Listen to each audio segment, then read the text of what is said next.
Welcome to the Nerd Party.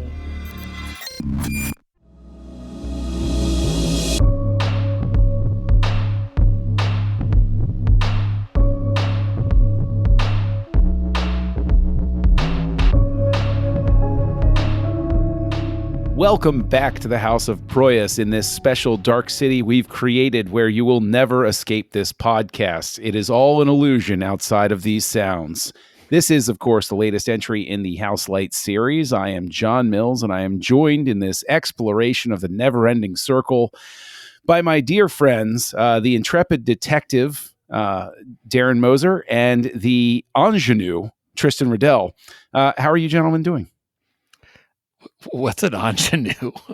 That would be Jennifer Connelly's character in this movie. Okay. Yes. So I take that as a huge compliment because you 90s should. Connelly. Yeah. That's all I'm saying. 90s Connelly. That's all I'm saying. Yes, indeed. Yes, indeed. I know that both of you gentlemen are terribly excited to talk about Dark City, but what I'm terribly excited to tell our audience is that you can go to thenerdparty.com/contact to reach out to the show and let us know what you'd like us to cover or give us tips or tell us how truly baffling our movie choices can be. You can also go over to Apple Podcasts, leave us a star rating and review. We would very much appreciate it. We want everybody to know about this show. Everybody to know about this show. We will tune them into this show. And of course, you can reach out to us on the social media networks at Joy Nerd Party on Twitter and the Nerd Party on Facebook and Instagram. But we don't have a TikTok, and I doubt we ever will. So, gentlemen, here we are. We are at Dark City, movie released in 1998, Proyas' follow-up to The Crow, and we have ourselves a very interesting neo-noir thriller, and it plumbs some interesting territory, stuff that I'm actually pretty excited to get into because there are some interesting production notes that go along with this. Nothing tragic, fortunately, like The Crow, but some interesting stuff. And so, Darren, I want to kick it to you first. Is this your first time catching Dark City, or are you familiar with it? This is my second time. I have seen it before, but I had completely forgotten. I knew the basic plot. I knew that they were stuck in the city and there's nothing outside, but I didn't remember who was who and what was going on. So I was on the edge of my seat the whole time this time as well, just absorbing it. We watched the director's edition, so we didn't have a crappy narration at the beginning trying to tell us what was going on.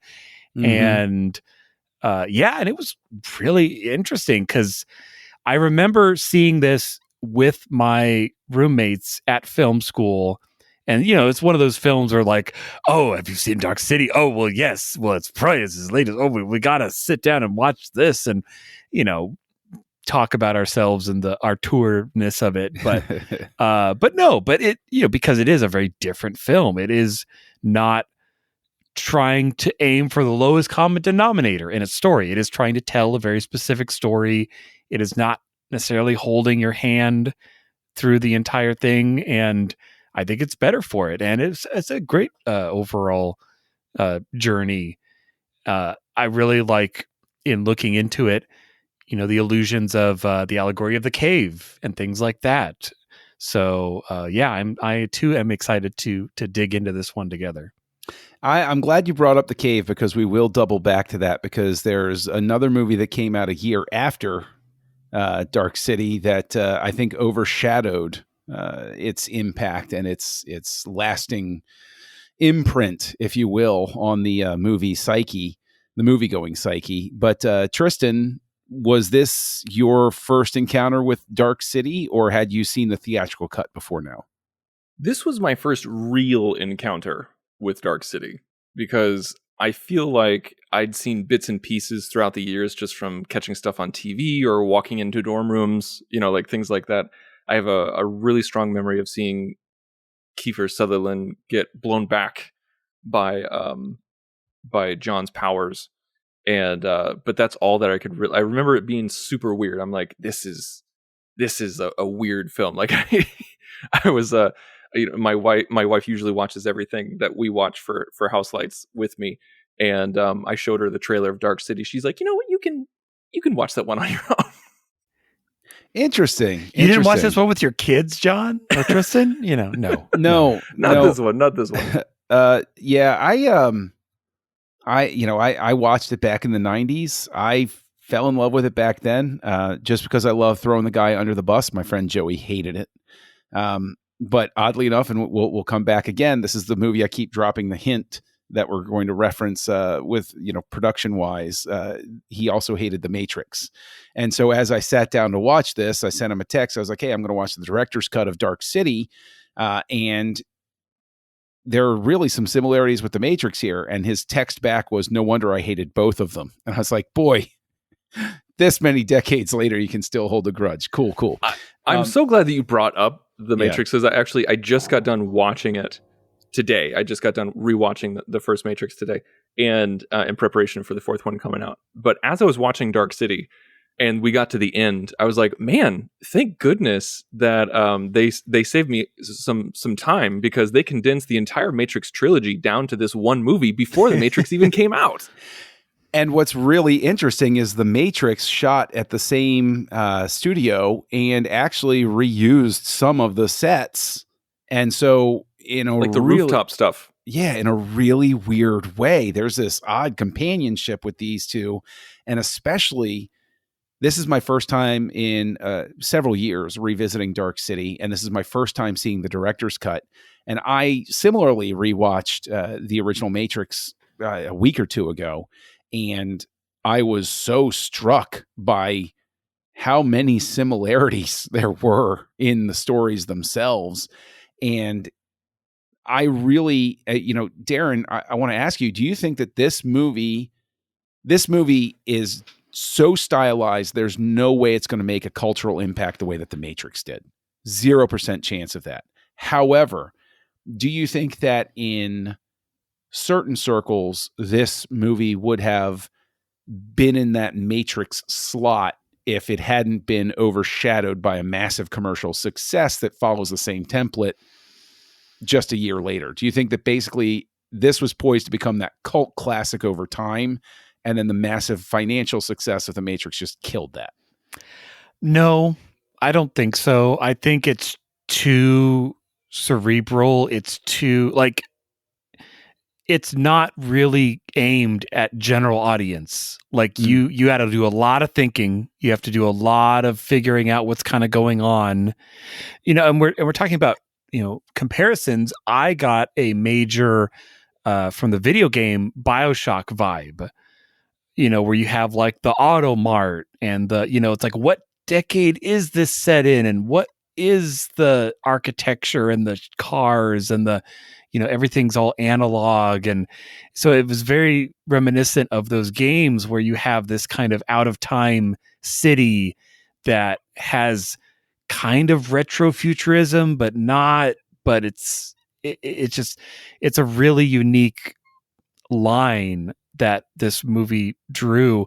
But no, I don't feel that, oh, well, if The Matrix hadn't come along, this would have been the next big thing. I think it definitely had an impact on other filmmakers. I think other filmmakers probably saw this and it impacted, maybe future projects, but I don't think it would ever have reached some sort of cultural touchstone of the late 90s. It just doesn't have the, it's a noir mystery, and already that it's like a noir mystery sci-fi, cerebral film, and those are really hard genres to put together to get a general collective, like, oh, did you see Dark City? I really want to go see it. It's like there's a certain kind of person, I do see that this would definitely become a cult film. It has all the hallmarks of that, but I don't think it would ever have been like the big commercial tent pole or something like The Matrix. It's the wrong formula. Yeah, and I agree, and I just think it's in the unfortunate position where it should be a cult film that is at least recognized well enough within a certain, sort of the film obsessive sector of everything, that this would be a circle. Yes, a circle, if you will, a perfect circle that would be inescapable. But I I do think that it winds up, I think that The Matrix is so successful that it just blew away any shot that Dark City was ever going to have except to exist on the fringes, basically. Yeah. Like it could have been that midnight movie or that movie that, oh, no, you got to see Dark City. And instead, The Matrix wound up transcending those categories and just sort of pushed this out even in the little niche where it would have existed. But do you agree with that, Tristan, or do you think that this is sort of like carried forward and is in that niche? I think the how do I put the ranking of cult classic or cult movie, I should say, that Dark City is, I believe, is its full potential with or without The Matrix. Okay. I do. I think like, yeah, The Matrix completely catapulted, like the itself, like it was such a crazy commercial success that it penetrated the zeitgeist. It's in our nomenclature. It's all over the place. It's ubiquitous with, hacking. And I still see, like, I was looking up, I was doing an art project just 2 weeks ago, and I was looking up stuff it was for an IT firm, and I searched information technology, and the Matrix screensaver came up on the on the photo site and the video site. I'm like, this is over 20 years ago, and the IT guys are still obsessed with this. But with Dark City, I just don't think it had, like Darren was saying, I just don't think it had that mass appeal to really reach a different echelon of society or of an audience. I think it's too weird. It's too narrow. It's too ambiguous to really, and these aren't knocks. I think it's not films where you have to draw your own conclusion in a lot of aspects are really hard to get mass appeal. And even the director said that he when he developed the script or developed the movie, it was test screenings where he had multiple test screenings, and they all had very different reactions. And he's like, no one's ever going to get this movie. No one's going to truly appreciate it or understand it. And I don't think he meant that in a snooty kind of way. It was just, this is an ink blot of art, and so you're gonna take away what you bring to it, and that's not a popcorn movie. Matrix is a popcorn movie. Yeah. Well, Darren, do you see any similarity then in its trajectory, as even though you could argue that it would never really hit the same level of nerd cred, but do you see a similar trajectory then between this and Blade Runner? Because Blade Runner, when it was first released, was in a very similar sort of category where people glommed onto it over time, but it was a financial disaster pretty much at the time, and a lot of people didn't like it and couldn't plug into it. But again, even Blade Runner, while it's noir, it's a simpler story. It's just a story of a detective.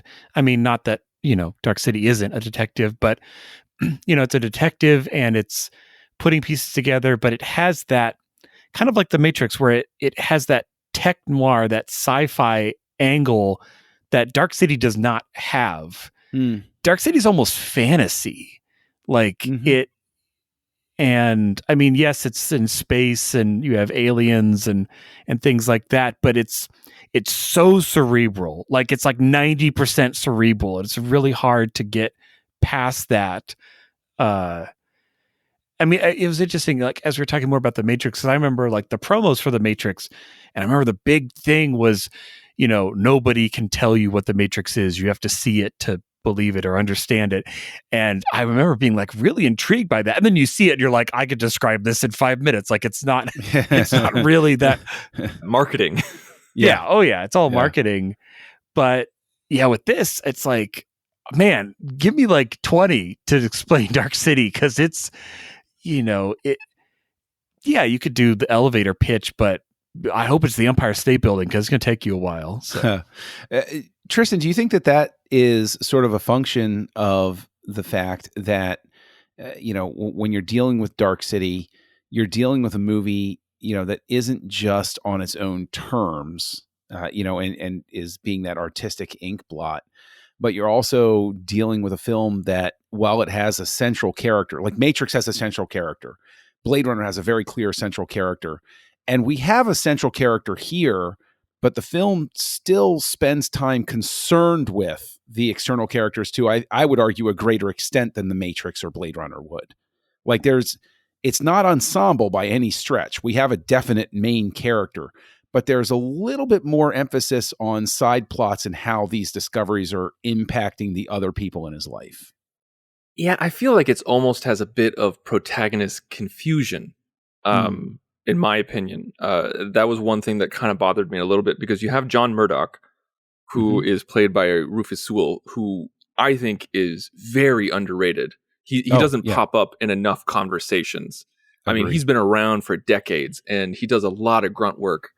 But has he delivers. been weighed? Has he been measured? Is that what you're saying?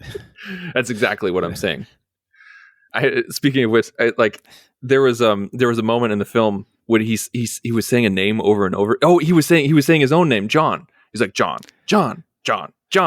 and it made me think about the scene in A Knight's Tale when he's going through all the list of winners. He's like Ulrich, and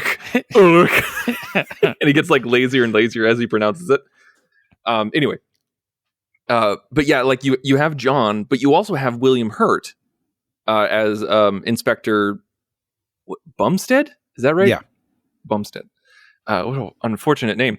And then you have the antagonist, who you actually spend a lot of time with, and like he gathers all of John's memories, and so like you have this triad. Is he the antagonist though? He's almost like even then you're just like, is Mr. Hand the antagonist? Reluctant antagonist is what I would say. Like he.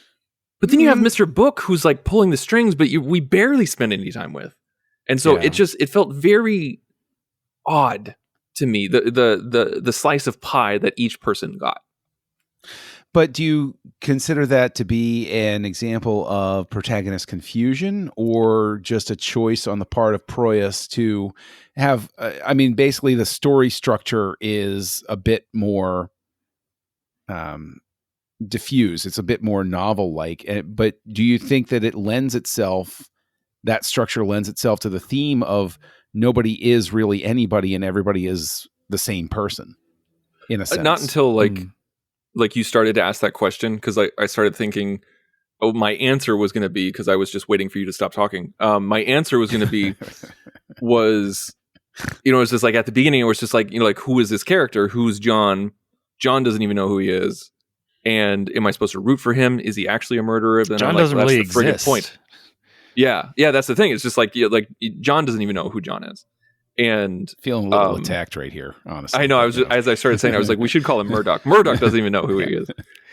And so I guess that's the point. But I feel like there's certain times when I think that works, and I'm not saying this doesn't, but I think there's certain times when that works. Like if you look at Sofia Coppola and the type of directing that she does, I'm not really a big fan of hers. But one thing that I really appreciate, or at least understand and give credit to, is when her protagonists make you like, she makes the audience feel what the protagonists are feeling. Like if the protagonist is excited, you're excited. If the protagonist is in love, you're in love. If the protagonist is bored, you're bored. And so it's a catch-22. But with this one, it was like, oh yeah, Murdoch is confused, so I'm confused. And who is Murdoch? And I don't know who Murdoch is. But at the same time, you're just like, should I root for Murdoch? Am I invested in Murdoch? Is he the main character? Or is it the inspector? Or is it Schreiber? I don't know. It was all very, that part was confusing to me. So, but I feel like the argument could be made, and I feel like Roger Ebert would make this argument, that was the intention. And yeah, that's why you should feel that way, is because Murdoch is feeling that way. Yeah.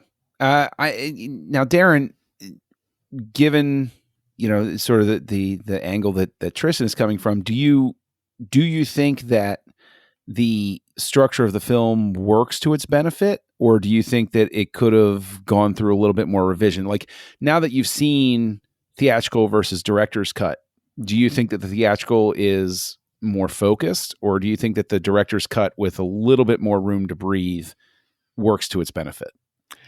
I mean, I would just default to the director's cut. I barely remember the differences between the two. So from what I've gathered on the director's cut, little things like slightly better technology to remove and replace things. And it feels like really just punching it up a little bit and making little changes. So not completely changing the story or I found the core of the character was actually this and we totally changed these lines or whatever. No, it's like the enhanced version, the plus version. So I would, definitely recommend the director's cut over any.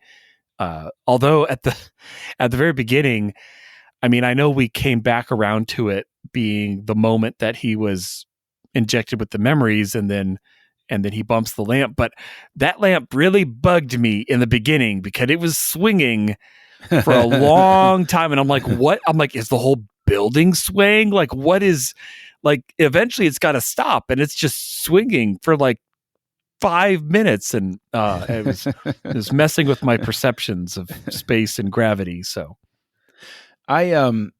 speaking of space and gravity, obviously they used a lot of miniatures in this production and a lot of compositing. Darren, do you think that the compositing holds up? Do you think that the use of CG holds up? Do you think that this is a movie that would have benefited from being made 10 years later with better technology at its disposal? No, I think the subtle artificiality of miniatures and models and slight CG works because it is a fake city. It isn't real. And the fact that everything is a set, nothing is, backstage. So angles are slightly askew and sight lines and where the camera was, like everything was very controlled and it creates this, you're in a snow globe, and nothing's quite real and nothing's quite lined up as it should be. So I think it was perfect for the age of models. And I think you would have had the temptation to do too much.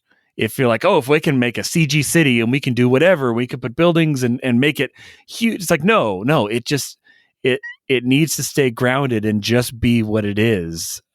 So I think it was perfect for a late 90s movie. What about you, Tristan? I don't think technology was the issue. I feel like I haven't seen the theatrical cut and I've only seen the director's cut, but from what I've heard from you guys and from what I've read online, I feel like we've definitely gotten the better cut and it doesn't, talk down to you. And I think Proyas himself said that he updated some of the CG for the building expansion and everything like that. So I feel like it did benefit from being made 10 years later. Because didn't the director's cut come out like 10 or 15 years later? I think it was something around that. So I feel like if you like the director's cut and you like the look of it, I think that answers your question. Okay. And I'd have to say yes, even though I haven't seen the theatrical cut. I think from remembering from what I saw from The Crow, which was just a few years before, and the type of technology they used and the sets they used and everything like that, and then seeing the director's cut, I think I can kind of assume what the theatrical cut looked like. And I think this was a definite benefit. So I'd say, yes, I think it did benefit from being made 10 years later. Okay, fair enough. Do you think it benefited from the title? Do you think that because this had a couple of different titles that they were kicking around. Dark World was one title that they were toying with. Dark Empire, which would have probably gotten them sued from Dark Horse Comics for, obviously ripping off Star Wars. But they decided to, they were considering those because there was a similarly titled movie called Mad City at the time.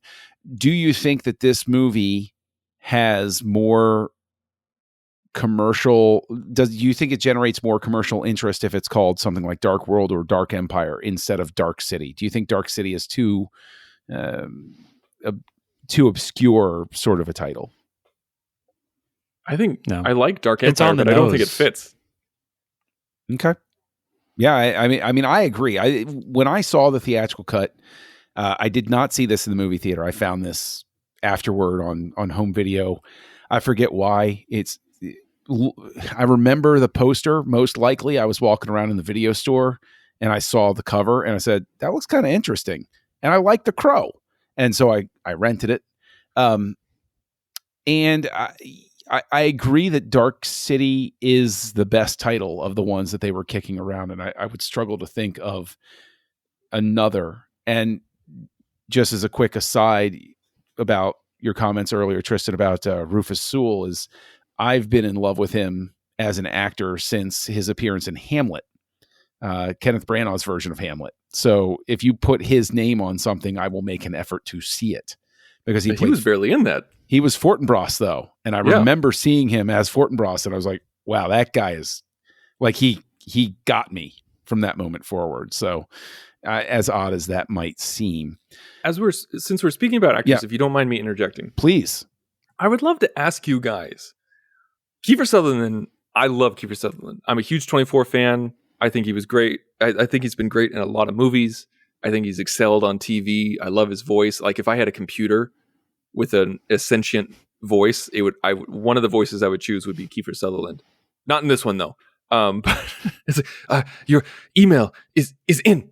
But I think what I want to ask you about Kiefer Sutherland is, what did you think of his performance in this movie? And because there was, like, when he first got the script, he thought it was a mistake. He's like, clearly you thought you were sending this to Donald Sutherland. And he honestly thought it was a mistake. He honest to God thought that this was intended for his dad. So with that knowledge, what do you think about his performance? And do you think it would have been better with somebody else, or was it right on the money to have with him?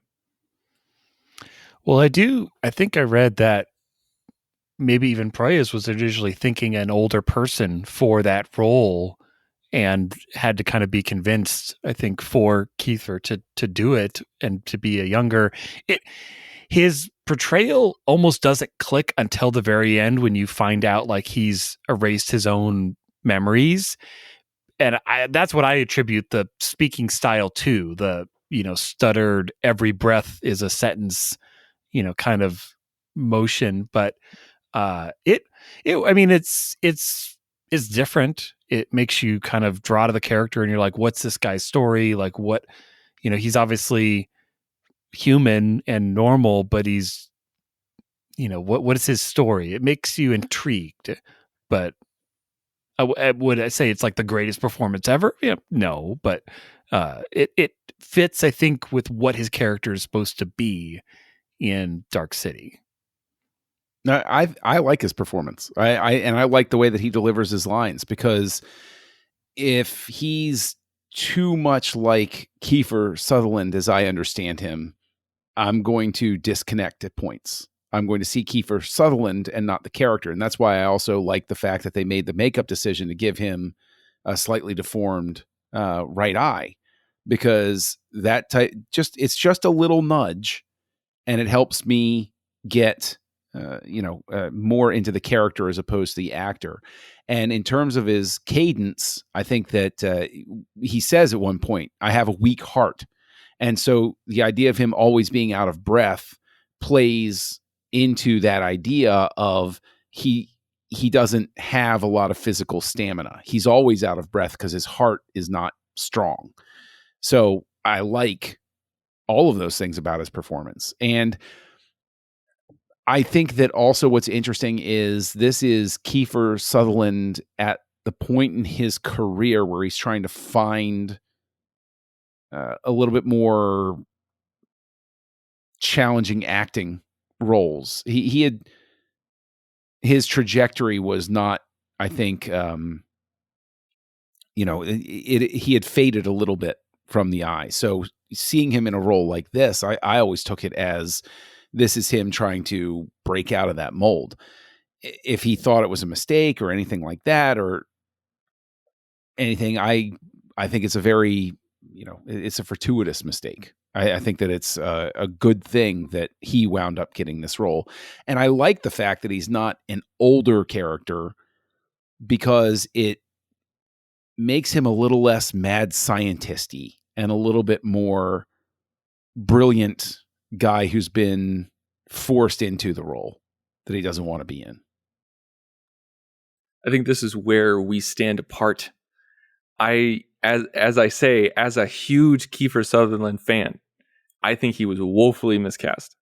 I think he is definitely the weak link of this movie, and I don't think it's his fault. I think it's he never should have been cast.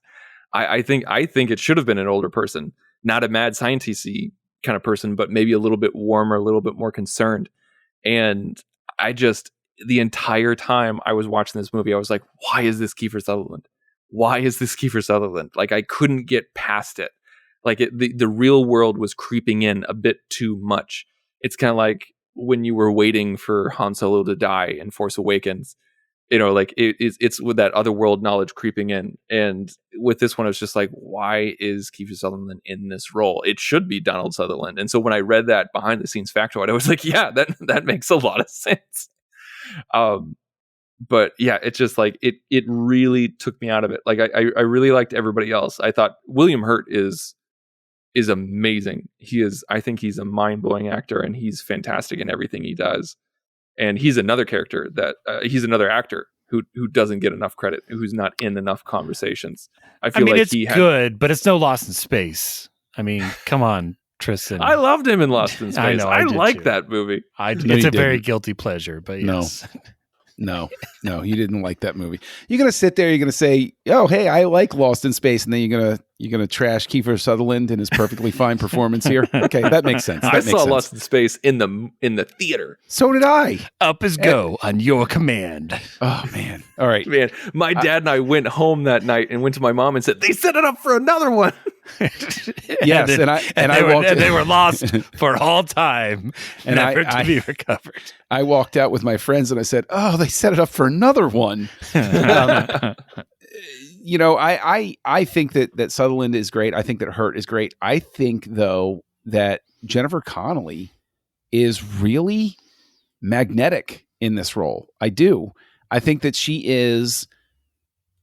brings a charisma to the role that makes me believe in the core attributes of her character, that makes me want to spend time with the character. There are too many times when you have a movie like this where the female lead is going to be feel a bit tacked on. And I think that is not the case here. And I think that is in no small part thanks to her performance. I really think she brought an energy to the role that was incredibly positive, in the sense that it was very engaging. And even at the end, as she has become another person, she retains that energy. So, which speaks to the whole theme of, is there something integral about a person beyond their experiences that is immutable? Which is, of course, the big philosophical question that goes on through there. But, Darren, do you agree with that? Do you think that Connelly brought something to the role, or do you think that this is something that could have been played by another actress to greater effect? No, I think she did a great job with the role. It's interesting. I was trying to think about her character and just the dichotomy, or the interaction between her and John. The push-pull and believing each other. And I was just looking it up. I'm like, when did that movie come out? Also in 1998 was The Truman Show. And I get also a lot of kind of Truman Show vibes from this, of the, what is real, and you're stuck, you're trapped inside the city, and you're trying to get to Fiji / Shell Beach. And it made me think a lot of, in Truman Show, you have the wife character who obviously is in on it and is trying to keep Truman from escaping. But in this one, obviously, nobody's in on it. They're all trying to figure out what's going on. I liked her what was part going on in the late 90s. Did we have a lot of yes. did we have a lot of identity crisis? Was it the rise of reality TV where we all felt like people were being voyeuristic upon us? Maybe. What's going on? No, well, I interrupted you. As somebody who was a little bit older in the 1990s, a proud Gen Xer, what I can tell you is that MTV, that's basically any behind the scenes sort of like retrospective thing. You just need to say MTV, and there you go. That's the explanation right there. But an Xer is an oxymoron. But no, I think, it again, just really interesting vibes of just escapism, trying to get out. But I'm kind of glad that it felt like the one thing that was missing, but not missing because I didn't want it to be there. So I'm glad it wasn't there. Is there wasn't a midway setback where, maybe because we didn't have time for it, but there wasn't a point after they were all on the same page, after John, detective and her were all like in the car together. We just kept going. And it felt like normally in like movie logic, you're going to hit the setback where like, I mean, I know her mind was erased and stuff like that, but it didn't completely undo the progress that they had made. Mm-hmm. It didn't stop the protagonist from moving forward. Whereas I feel like in a more modern movie, they would have been like, well, we need to tack on 20 more minutes. So let's have both, the detective and her wake up knowing nothing. And they look at him like he's crazy and he's back to square one. Like that's what they would do. Yes, I think you're absolutely right. And I do think that... But not my Proyas. He knew better. Well, it's interesting because obviously he's known for The Crow because of the history behind it and the impact that made. But I've always found Dark City so fascinating because I think it does show the potential that Proyas always had. And I think that this is the one that he winds up, he should be remembered for, quote unquote, as opposed to the fact that he's always going to be remembered for The Crow. That's always going to be the touchstone for everybody. And I wish this were the one that starts the conversations about Alex Proyas instead.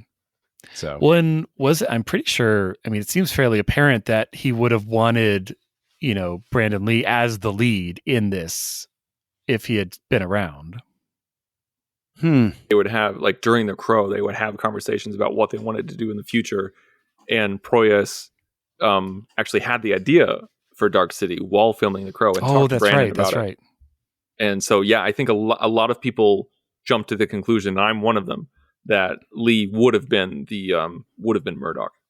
Probably. How do you guys feel about that? Like, John, what do you think about that? Like, would Lee have been able to pull off Murdoch the way that Sewell did, knowing that he has such a handicap in his acting prowess?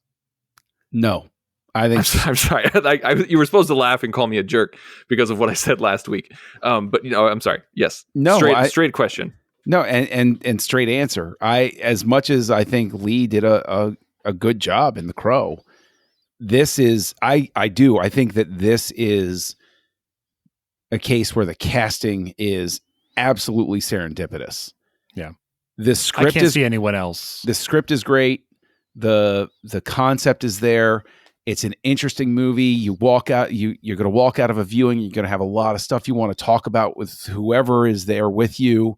There are all of these layers, all of these things, but without Sewell. Sewell is that actor who shows up and he's got just that extra little bit that makes you all the more invested. He finds this character and this character is his, to the point where I can't see anybody else pulling it off the same way.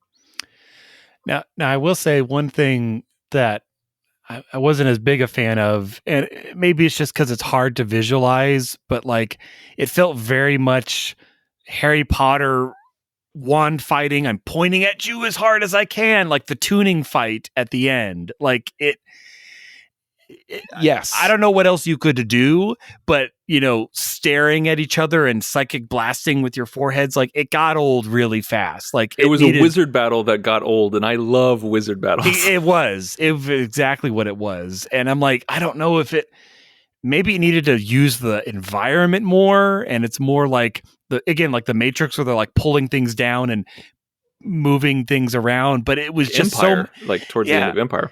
It was just so much, or even the Matrix, like if he gained the power to manipulate the buildings and use that, and he kind of does, but I wanted more instead of just like, I'm going to look at you over the top of my eyelids really hard for 10 minutes.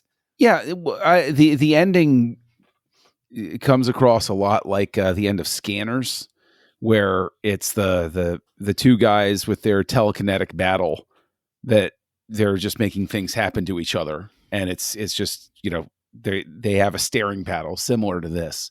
And I do think that is most likely point at which why something like The Matrix is more accessible to a lot of people is because I'm fine with the ending. I understand the criticism. I get it.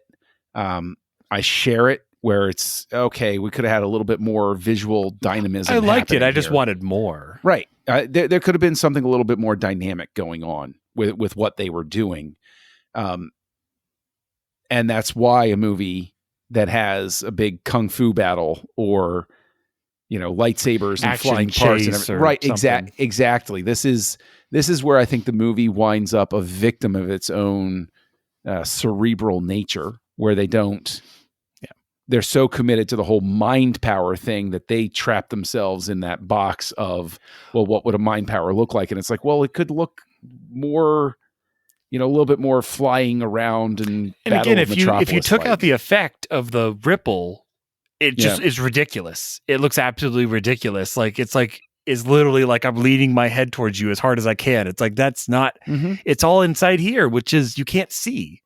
It's right. literally I'm going to tell but not show. And that doesn't work. Well, even if, and I think what it is there's a determination. I'm not in, Alex Proyas' head at the time or even now, but I think that what it is when they're blocking it, it reads to me as if the fact they felt like they couldn't have them raise their hands because we've already established that it comes from the forehead, quote unquote. So but even if they just what they do in the X-Men with James Cyclops. McAvee. Yeah, yeah. James McAvoy McAvoy is Professor X. Yeah, James McAvoy. Yeah, he said like that's the one difference between his portrayal of Professor X. He touches his temple. Yes. Yeah. And and Cyclops touches his head so that the effects guys know when to have the laser blasts go. So, which is good. So it's a great tell. But I understand that criticism. One thing I do definitely want to touch on, though, which for some reason always winds up there. One of these days, I'm going to just come in charging with the music. Okay, this is Trevor Jones does the score, and Trevor Jones he's done a lot of great work. He was one of the composers credited for Last of the Mohicans, which is one of the best scores in the history of anything. And I wanted to ask you, Darren, do you think that the score works here? Or do you think that this is something where, does it click for you? Is there something memorable about it? Or is this just music in the service of the movie? I think it's music in service of the movie. It's a decent score. It's not a themed score, so I don't feel like there's this character theme and this character theme. It's just the overall hauntingness. But again, it's like the music doesn't have a time, like a decade or a setting. Like the look doesn't have it. The cars don't. And I know that's all on purpose. Like we're not supposed to feel like this is any particular city or any particular time, which is fine. It's just because of that, it doesn't, I think, have as much of a sticking power. Like if you told me, think of what's that main theme from, Dark City, I'd be like, I have no idea. Nothing comes to mind. That no notes coalesce in my mind. Mm-hmm. Mm-hmm. Fair comment. What about you, Tristan?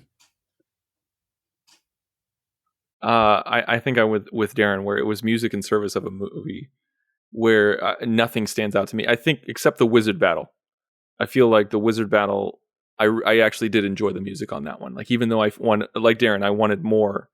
I feel like the music really stood out to me, and it was almost enough to distract me from the forehead pushing. Okay, fair enough. I feel the same way. I think the music is good, but the music is not something like I can't hum a bar from it. Whereas again, if I go back to something like Last of the Mohicans, I can play that entire score in my head right now because it's just indelible. Like it's there. And so, it's interesting because I wonder if this were scored with something more, with more punch, not necessarily go as far as like a Williams or an Elfman type of score, but something with just a little bit more of an attempt to have a theme, a memorable theme. Does it work out? But at the same time, I could probably argue myself into the idea that, the theme not being particularly memorable is, it goes in line. It works with the theme of the movie, which is, this amorphous sort of reality sort of thing. But I don't think it's that. I think it's just the score is what the score is sort of thing. There's actually one shot that wasn't in the movie that I thought they were totally going to do, and I think would have been interesting. The first time they do the tuning, and they're all gathering in that, underground complex, and they're in row after row. I thought we were going to get towards the end when they're actually activating the machine.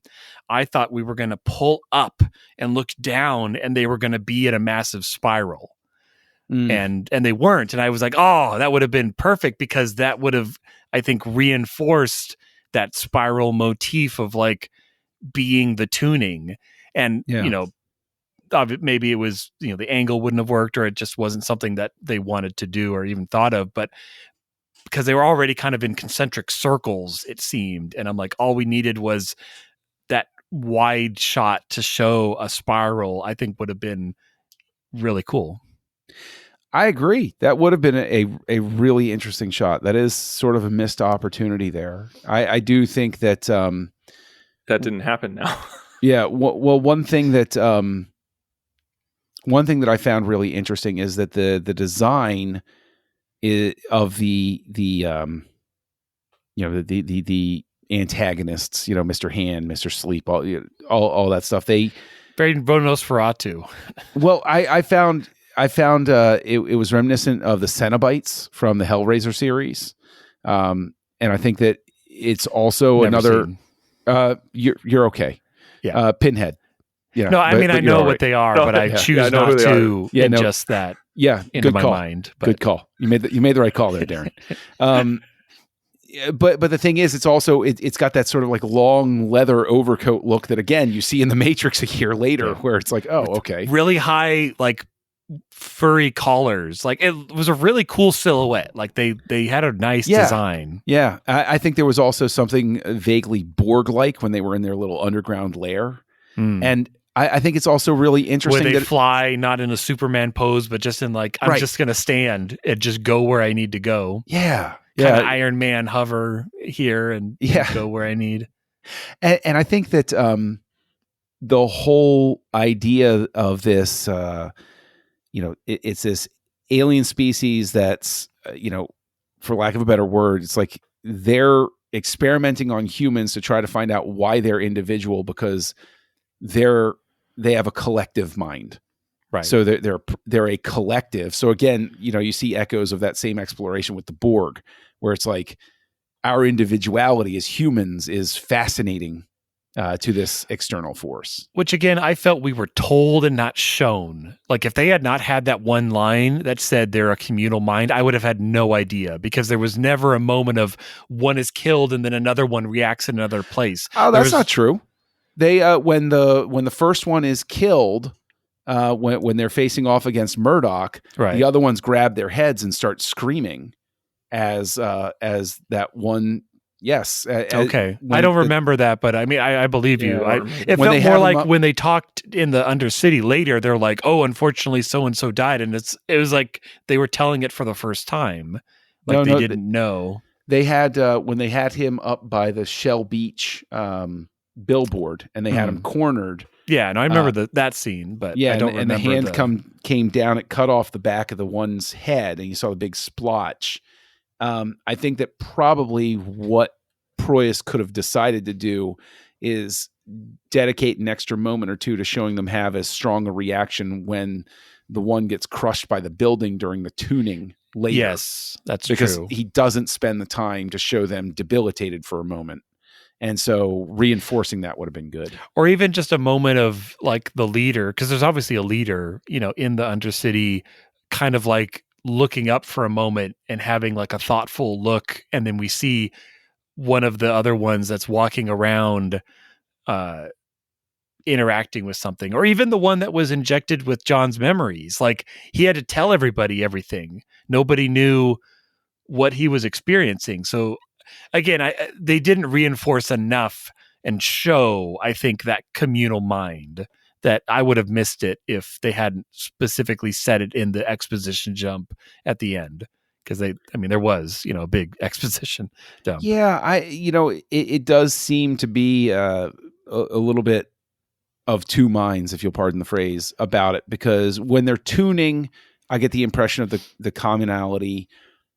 That's true. And they call out that the imprinting, they say specifically that imprinting one of them is always a bad idea. It never works out the way that they hope. And so I think probably that whole thing could have been teased out maybe with even more dialogue, having when Murdoch is captured. So, I know it's very twirling mustache villain sort of thing, but have, Mr. Book or Mr. Hand say, so let me tell you how our species got to this point. But at the same time, that would remove some of the mystery that makes the movie so fun. So what's the trade-off? I'm fine with Kiefer Sutherland's character being the one that tells us. It should be his role to tell. It's just, it is a lot of exposition. Sure. I don't know how else you would really tell it, but I'm not knocking it. I'm just acknowledging it. Well, the final question I want to ask before we wrap up here and get to our ratings, and I'll kick this to you first, Tristan, is now that you've seen the end of Dark City, you've seen everything from beginning to finish, and you see how John Murdoch resolves everything, are you prepared to embrace flat Earth theory at this point? Jeez. Well, one thing I do want to chime in is that dark dinner plate. I really like the ending. I like the ending a lot. I think that was like, as I was watching it, I didn't think that I would like the ending as much as I did. Because, as I was watching it, I was just like, okay, all right, let's stop spinning our wheels. But then when we got the ending, I was just like, oh man, why wasn't most of the movie like this? And I think that's probably, like, to jump ahead a little bit, because I know this was a joke question, but to jump ahead a little bit with my rating, one thing that, like, I'm giving this kind of a middle rating because I really like the idea, because, like, as I was watching this and it was getting really weird, I wasn't really in tune with it that much, with the weirdness, because I like weird films, but I wasn't really in tune with this right away. But it also made me sad, because I was like, this would never get made today. This is too weird, and you wouldn't allow the budget. Like, medium movies don't get made today. Yeah. And that made me sad. And, like, weird sci-fi medium doesn't get made cerebral today. Cerebral. Thank you. That's a better word than sci-fi. Cerebral. Weird, cerebral, medium budget doesn't get made today. And that made me sad. But for me, I feel like this was 90 minutes of spinning your wheels and then 10 minutes of, oh, cool, at the end with a lot of exposition. Which is a mystery. I mean, that's how they wanted to frame it, where we don't know anything for a long time because our protagonists don't know anything. Yeah. That's what I have. That's my intellectual argument against that. What's your rating? Well, okay, Tristan, then let's embrace it. How many mahs do you give this out of 5? I give this 2.5. Wow.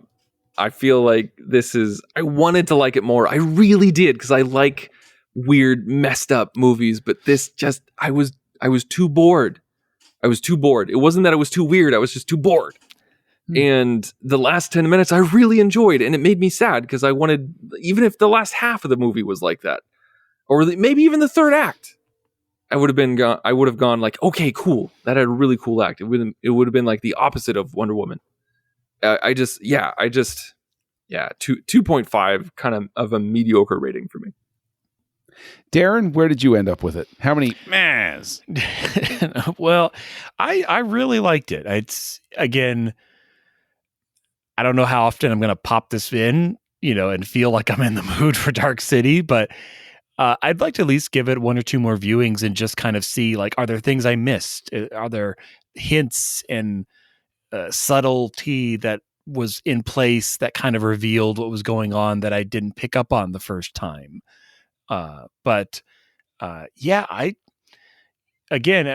Proyas' work and kind of, I think, being, like we've said, hopefully what we would prefer to remember him by, and just being, his seminal piece. I'm going to give it a 4. Nice. I am going to wind up probably giving it the kindest rating because of the fact, Darren, I agree with you. I think on a typical day, I waffle a little bit, and this gets a 4. I think it's a solid 4. I wind up giving it just a little bit more credit, though. But I'm going to stick with the 4 with room to go up, because every time I've watched this, my feeling isn't boredom, but I compulsively get drawn back to this every so often. I'm in its orbit. And I think that it is an engaging movie that my mind doesn't wander while I'm watching it. And even though I've seen it before, I enjoy looking for the little visual cues here and there that Proyas uses. I enjoy just the richness of the environment and the characters interacting in it. This is something that it's one of those things where this is a 4-star movie, but I enjoy it on like a 5-star scale. Like I'll talk about this movie, and everybody's got to see this movie, while at the same time I'm not saying that this is The Godfather. And so 4 is where I'm going to stick with it.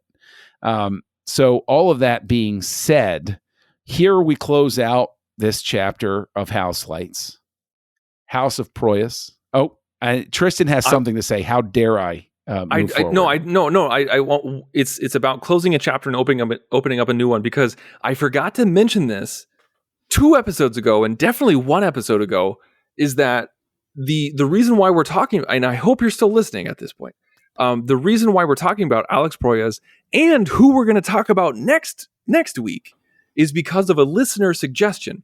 We get a lot of listener suggestions. We get a lot of emails, and we really thank you guys. I try to reply to the ones that I can, but there's this one individual who kind of stuck out. Like, all of you have given great suggestions, and we're going to try to get to them when we can. We're in this for the long haul, so we're going to try to get there. But one individual stuck out with kind of just the mood that we're in, the 3 of us are in, and his name is Sajan Becker, and I hope I'm pronouncing that right. Sajan Becker.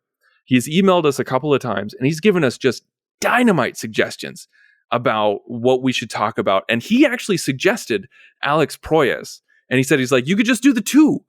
Just do the 2 in the 90s of Alex Proyas. And then he also said, he's like, maybe you could do this next person.